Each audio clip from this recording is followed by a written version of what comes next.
I have 2 bubblies. 2 bubblies. Bubblies are nasty. That's not true. Mr. Rain Energy. We should start with a little hook. A little hook? A random comment. I'm going fishing this weekend, so hopefully there's a little hook on my fishing rod.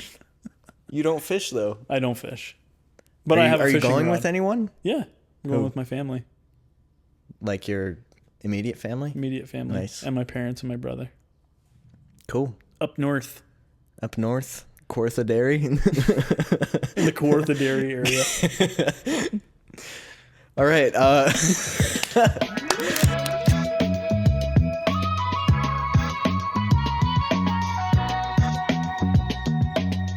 Everybody, welcome to the Overexposed podcast, episode 3. Episode 3. Today, I'm honored to have Quentin Solomon on board the podcast. Yeah, he basically started all of this, what you see right now. Isaac, I'm just honored to be here. And this podcast was born from like a little marketing meeting that we had. We were all like kind of brainstorming ideas on what we could do for our marketing. And Isaac's like, hey, I really want to do a podcast. And I was like, hey, heck yeah, brother. And so here we are. Episode 3. I've watched both episodes. They're great. I think you're great. And it's a pleasure to be here. I'm glad I can finally be here. Glad I could have you. Popular guy. Yeah. Quick. I mean, we can jump right into it. It's going to be your 3-year anniversary. You want to jump right in? Oh, yeah. It's going to be your 3-year anniversary here. It is. On Friday. 3 years. 2 days. Two more days. That's in 2 days. Thanks. Isaac is officially going to be our longest serving employee. Well, I am already. He's definitely one of my favorites here in the office. I thought we were just talking about favoritism. There's favoritism. Like, I'm not your favorite, but like, you're one of my favorites. You're just... What about your other employees? Some of them are also my favorites. Some of them? All of them. Okay. In their own special way. But yeah, man, 3 years. 3 years is nuts. What do you think? How big of a difference has it been for you since you started as a co-op student all the way to... night and day. Really? Night and day difference. Yeah, it was... I didn't even hear about the company before I even, like, got interviewed. Yeah. But, yeah, it was just so small, and we met at Blair's campus every day, and it was just a really tiny office. I would sometimes have a job to do. Most of the time I was mopping the floors. Or cleaning the mugs. Or cleaning the mugs in the bathroom. The public bathroom. Yeah, that was gross. Yeah. But gross. Yeah, it's really different now. But it's a good different. Okay. It's a good different. That's good. It was kind of awkward, not going to lie, back in the day. Well, I remember because the editing jobs that I would give you, like at the beginning, they were like little things or whatever.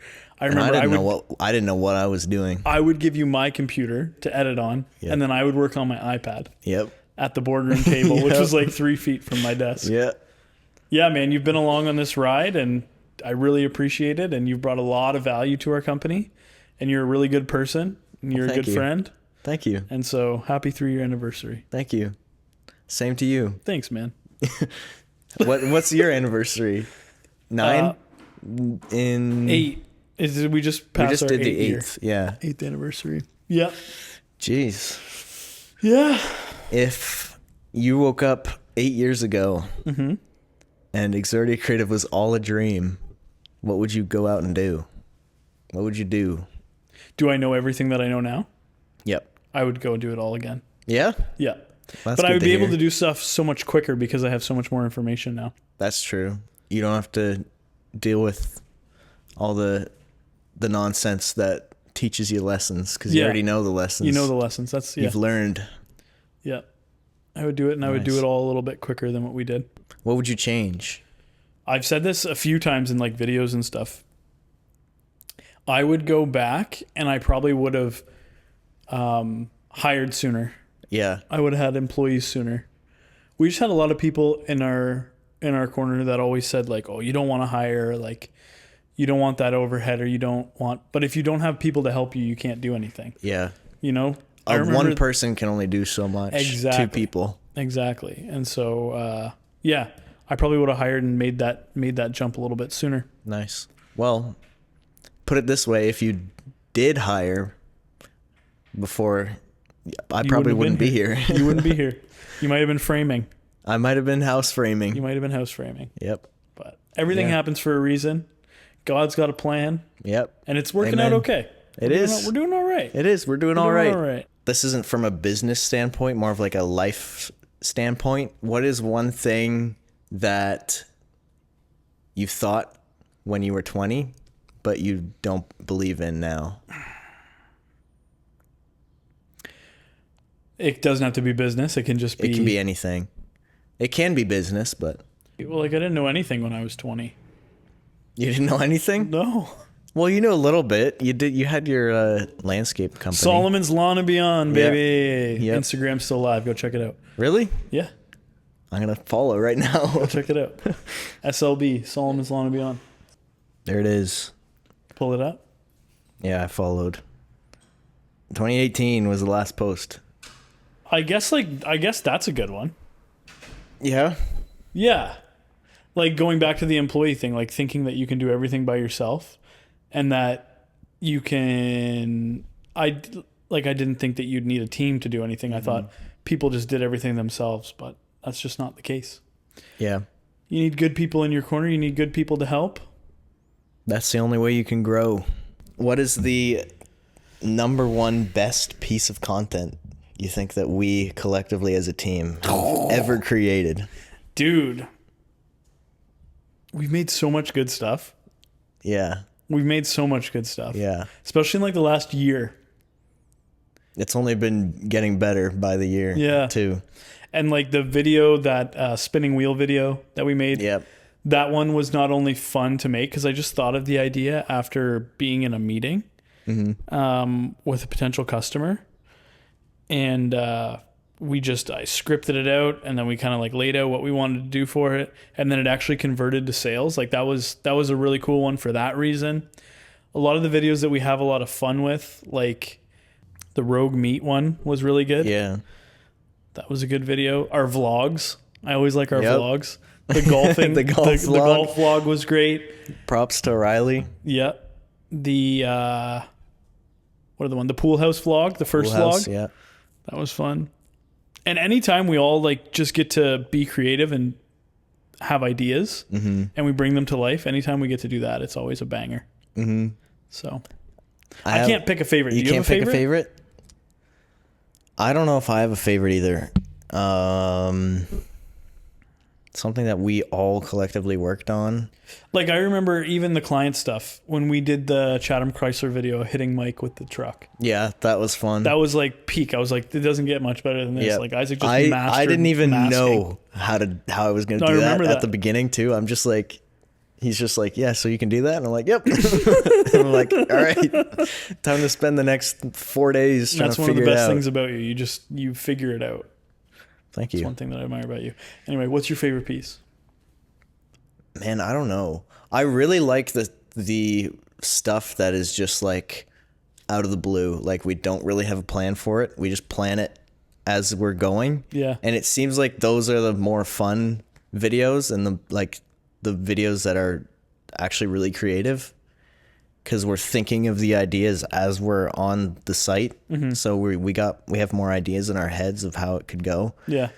I think the boys video was fun that Cam, Riley, and I made when the client needs the video. That was a really good video yesterday. Too. Yeah. That was fun. And you guys just thought of that day and just... Yep. Yeah. Yeah, I was literally like, I was sitting in my office and I'm like, man, I've been editing all week. I need to get up and do something. So I walked over to Cam's desk and I'm like, let's shoot something today. That's sick. And then we sat there for 5 minutes and then we came up with that idea. I was gone that day. You were. It was just us three. Was it May 2 for a weekend? I think so. May 2 for a weekend. Yeah. We make a lot of cool stuff all the time. And and again, same with like picking favorite employees or whatever. I like each video for a specific reason. Yeah. Anyway. That's true. Yeah. I have another thing to kind of build from that. What is your favorite piece of content that you have ever made? Only you. Only you. Like nobody else touched it but you. Like just me. So I came up with the idea. I scripted it. When was the last time that happened? I don't know. Like before I was here. Probably while you were here. Yeah. Oh, you know what I did? One of my favorite pieces was when they were doing the when the group first bought the mall.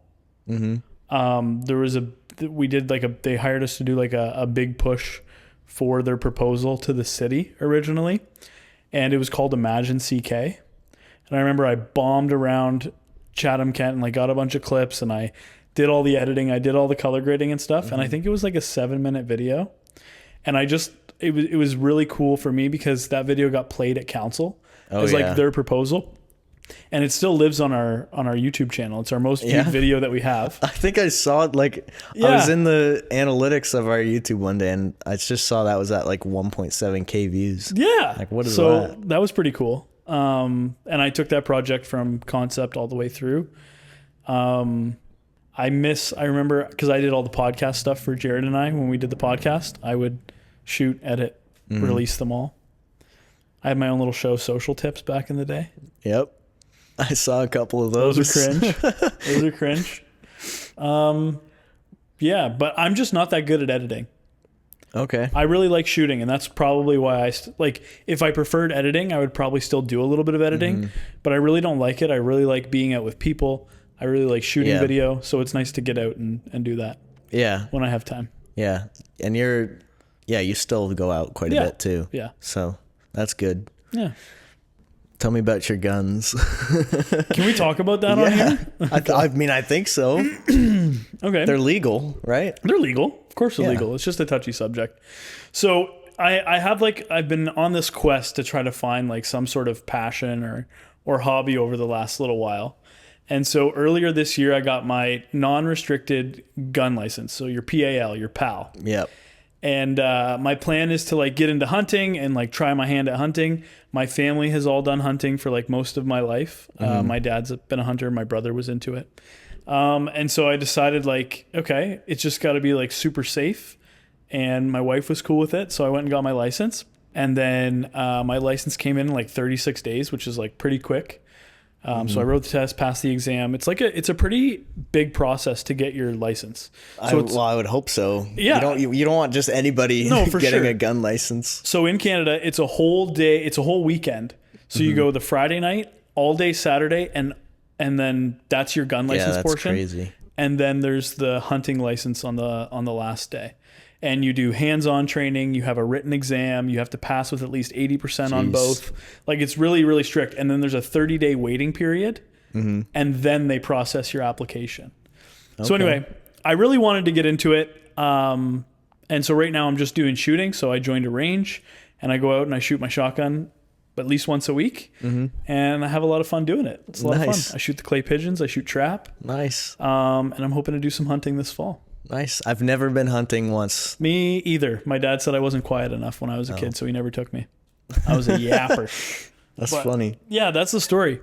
And so it's been a lot of fun, and I really enjoy it. So I get out about once a week to do it. Cool.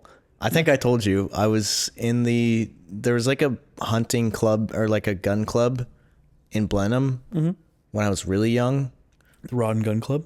Maybe. Rondo Rod and Gun? Maybe. It was, how old was I? I was maybe 13 or 14. And yeah, we would shoot like hunting rifles, I think. There was like a whole range inside where you just lie on the ground. Yep. We did that with the scopes. Yep. Nice. We played with the scopes. That was fun. And then there was like archery too. So we could like shoot actual bow and arrows. Yeah, that's fun. That was fun. And then we did the clay pigeons as well with the shotguns. I got pretty good at it. I want to have you guys. I want to have you guys. I want to come out sometime. That would be really fun. It's a lot of fun. So yeah, that's my little gun thing I got going on. And you got a little safe for them? I have a big safe for it. They're locked inside a concrete room in my house. Did you say your shotgun doesn't fit in it? My shotgun doesn't fit in it, so it's in a hard shell case locked up. But it's all super keep secure. It away from Jonah. 100%. Keep it away from the kids. Yep. So yeah. Do they even know that back room exists? They do, but it's like, so yeah, it's basically a stone room. Yeah. They can't, like, the only thing that's in there. Do they know they're not allowed in there? They don't go in there because there's nothing of interest in there. Okay. It's just spray foamed and I see. That sits in there. I was just very curious when I was that age, so I would open every door I saw. Yeah, and there's going to be a lock on it too, so they won't be able to get in there when they get older. But I think the other thing too is just educating them on it and like telling them like you can't go in and touch. Not that they could even get access to them because they're locked up in there as well. But just like teaching them the safety around it, teaching them that it's not a toy, I think goes a long way too. So it is a toy, just not for kids. Yeah. Were you into sports ever? Like, or like track? Did you do any track? No, not track. So growing up, my parents forced me to play soccer for most of my childhood. Like it was same. Like, you can't just do nothing. Like we're playing soccer. So that was like my primary team sport when I was a kid.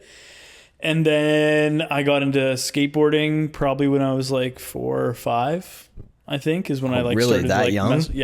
When I started like really messing around with it. And that was like my consistent sport. It wasn't looked at as a sport back then, but that's what we did all day, every day. We would just skateboard all the time.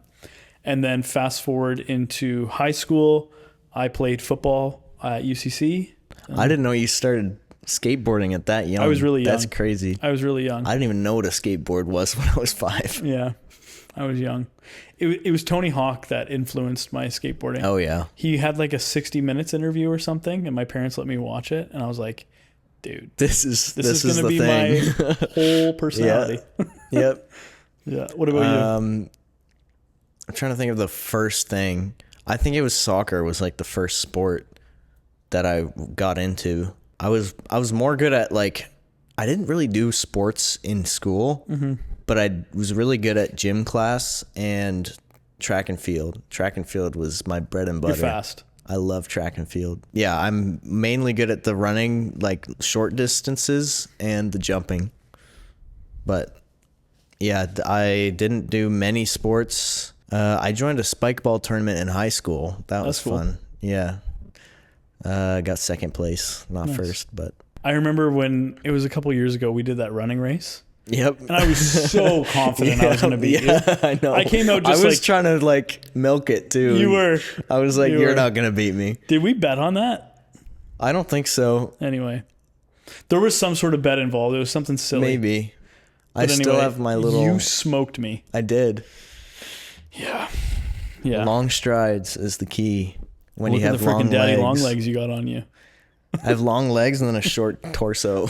Yeah, it works to your advantage, man. It does. So what's your favorite part about working here? My favorite part about working here? Yeah. The people. Yeah. I feel like that's a cliche thing to say because everybody says that, but that means it's true. Probably. Yep. There's a truck honking at us outside. Who's your favorite person? I don't have a favorite person. You like each person for their own individual reasons. Exactly. Yeah. But yeah, everybody's here is just so creative and supportive, and they know what they're doing. If they ever have like any recommendations on like videos or anything really, they're always there to help. I really like our work environment. Same. The ping pong table makes it a lot better too. I like the ping pong table for when I'm in like a rut. Yeah. Or to like separate morning from afternoon. Yeah. Like if I'm just like, okay, I know I got to go do like this stretch of like follow-ups. I just need to go like move my body a little cleanser. bit. Yeah. It's like a solid reset. Yeah, I love the ping pong table. It's been really good. And we also, pun intended, bounce around ideas on that thing. We do. So, yeah. Goated purchase. Where do you see us in 5 years? 5 years.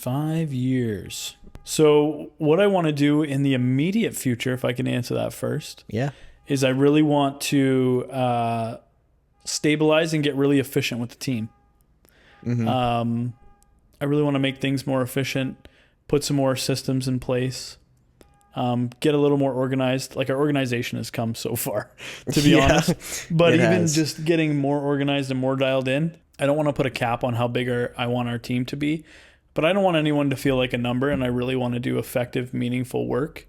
And I don't want to have anybody on the team that's just kind of here and not really pulling their own weight, and we don't really need them. Yeah. Like I don't want to have head count, just have head count. Yeah. But I want to have killers on our team, which we've got right now. We're going to be adding another one. that just believe in the mission, that want to help small to medium-sized businesses with their marketing, grow their business, grow our business, and just have everybody around me succeed. I don't know exactly what that looks like. Nice. Yeah. That's good, though. I don't know if we'll be here. We are re-signing our lease. We're re-signing it? We're re-signing it in August. We're here for another 2 years. We're going on 3 in August, dude. That's Isn't that insane? Yeah, we moved right after the summer, right? It was like August. Yeah. It's August to August. Right when I started. 3 years. That's crazy. Man. And I remember, yeah. So funny. We were so scared. I remember moving in. We were so scared. But, yeah, I still want to keep growing. I just want to get a little more organized, a little more dialed, and keep serving the awesome people that we serve and more. Yeah. I remember when we got this place, you thought it was too big. Yep, I do. I remember that. But we don't have enough space now. Yeah, we filled it out. We're filling this place up. Yeah. But I do have an ideal space in mind that we're not going to say on the podcast. Okay. But there is a space that we got a secret location that I long for. And if it ever becomes available, I would scoop it up. Yeah. So if the mall is done in the next 5 years, we're taking over the whole mall. We're moving in. Where do you see yourself in 5 years? Where do I see myself in 5 years? That's a loaded question because I don't really know. That's fair. Probably could be still here. Could be working full-time YouTubing. Could be somewhere that I don't even know yet. I'm just taking it day by day right now. Day by day, baby. Yep. If you were working here 5 years from now, what would you want to be doing here? The exact same thing I'm doing now. Yeah? Yep. You don't want to do anything more? You're just stoked on what you're doing? I like editing the big video projects. Those are what I enjoy doing the most. And I also like going on shoots too. Yeah. So it's nice to have Cam here because he's like the main guy for shoots. Yeah. So if I ever need to catch up on an edit or something, he's got it covered. But yeah. And then you as well. If I'm too busy, you can go out on a shoot. Yeah, if we need to. But yeah, like I think it's a really good balance right now for me. Yeah, I really enjoy the bigger stuff, the bigger projects. I don't really like the short form stuff as much, which is kind of a pain because that's what the world is aiming towards now. I really enjoy adding a story and a meaningful like structure to the video. Mm-hmm. But with short form content, everyone now is just trying to take your time away. Yeah. And like buy our stuff. But I don't know. We're lacking the story on all this short form stuff. I think if we can find a way, and we have done it in the past, like we find a way to make advertisements like nice to look at and enticing and also have a good like meaning behind them. Yeah, the viewer gets something out of it too. Yeah. How long did you think you were going to work? Like when you were doing your co-op, like what did you think? Were you like, I'm going to work here at the start of it, I thought, all right, I'll do this for my gap year.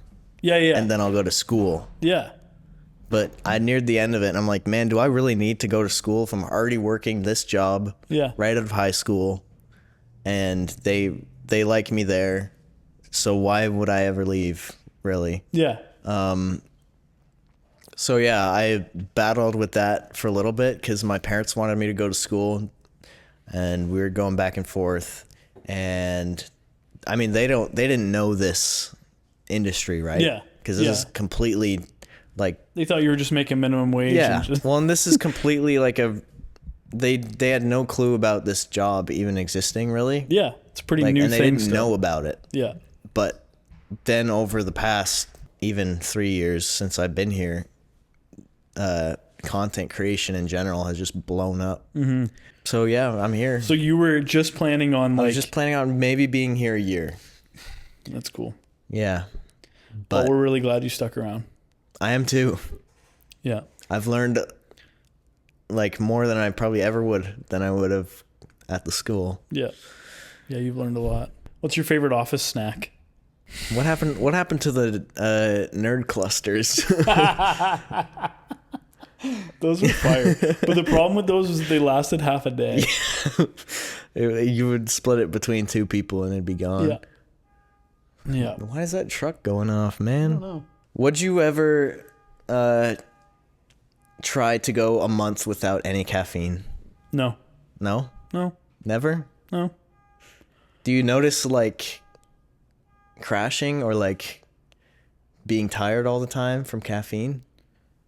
Not really. I don't think so. Okay. I feel like I'm a pretty energetic guy. Yeah. I feel like my energy levels are pretty Yeah. stable. Like, I guess I would try it for fun and see how terrible my life becomes. But yeah. That's why I don't want to start. And props to you, dude. I don't want to start because I know it'll become a habit. It'll just become a habit. And then I'm never gonna live the same if I get rid of it. Yeah. People say like So- you shouldn't have coffee when you wake up for like Yeah. I don't know how many hours it is. But for me it's like the third thing on my list of the day is I make a coffee. Yeah, because I mean that makes sense too in the morning. Because when you drink it in the morning, it kind of gives you a little dopamine hit, and then for the rest of the day, unless you have more coffee, Yeah. really, I only have 3 a day yeah, on average. How's your big video coming along? Your personal project? it's coming along. It's a lot bigger than I thought it would ever be, but Yeah. I plan to record it for 2 weeks. But I recorded a month's worth of footage, That's a lot. and that's not even doing like day by day. Yeah. I probably recorded 4 times a week. So I've been working on it for almost 2 months now, Yeah. which Big is project. nuts. Big project. Why do you think your Rubik's Cube video went viral? I've thought about this. I looked at a bunch of the analytics and stuff, and then like I watched my older videos as well. Mm-hmm. It has a lot of like the hook at the beginning. The hook is like really good. It's short and it's sweet, and I literally jump right into it. Yeah. I don't have any of that extra fat. This is what I'm doing. This is why I'm doing it. This is how I'm going to do it. Boom. Yeah. Into the video. Yeah.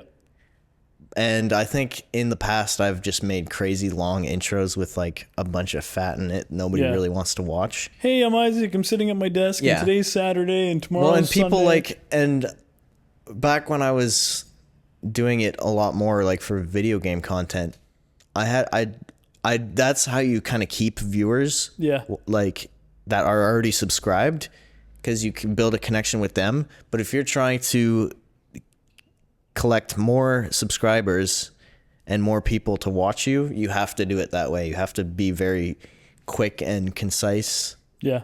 Yeah. What YouTube content creator, like what model, who are you trying to model your videos after? Are you like pulling different things from different creators? I think it's just like a blend of like a lot of the ones that I've been watching over the years. I really like, do you know Ryan Trahan? I do not. He did Ryan's Toys? No, not Ryan's, not Ryan's Toys. Ryan Trahan, the one thing that made him blow up was, I think 2-3 years ago, he did a penny series. Okay. Where he would start with a penny. Yep. And he would have to trade it to get something bigger. And his end goal was get to the other side of the United States. Okay. Yeah, he started with a penny. He did some like trading and stuff with like random people. He eventually like bought water bottles and then sold the water bottles. And it's just like, it's really cool watching his technique to get money out of nothing. Yeah. And then he eventually bought flights, and like it was crazy. He pulled it off. He pulled it off. Okay. That's in cool. the end. And like by the start of it, nobody really, like, he had a little bit of a following, but by the end of it, like Mr. Beast was at the finish line, like wow. cheering him on as he crossed the finish line. Like it was like, how many years ago you could was see a this? whole transition. I think 3 years ago. Wow. But it's a really good series. Like, yeah, Ryan Trahan. So he's a Christian too, which I really admire too. Yeah. And then the other one is Ted Nivison. He's got more like kind of videos that are my style. Like my videos are very similar style to his. But yeah, it's just all of his storytelling in the videos is very like creative, and it really fascinates me. Yeah. The science behind it all. Yeah. Mixing the art with the science. Yeah. Well, I'm really excited for your video. I don't know I'm if you've excited talked too. about like what you're doing with it, Yeah, but we'll see. Yeah. It's big. It's gonna be a big one. Probably it's excited. my biggest, most footage I've ever edited for one video. Isaac's big vid. Yep. Well, I think Is that a wrap? that's a wrap. Is that a rapini? Rapini. We're done? Yeah, Rapini with Isaac, Quentini. thank you. Thank you for having me on. It was a pleasure. Always a pleasure. Thank you for being here for 3 whole years. It's insane. Of course. It I is appreciate insane. you coming along on the ride. You've been a big part of our story. And I love working with you every day. Love working with you too, Quentin. Goodbye, folks. Bye. We'll see you. This one came out a bit later because Isaac was sick. I was sick. Yeah, my nose, my voice sounded like a brick wall was in my nostrils. So, yeah. But see you in 2 weeks. See ya. Bye. Good podcast.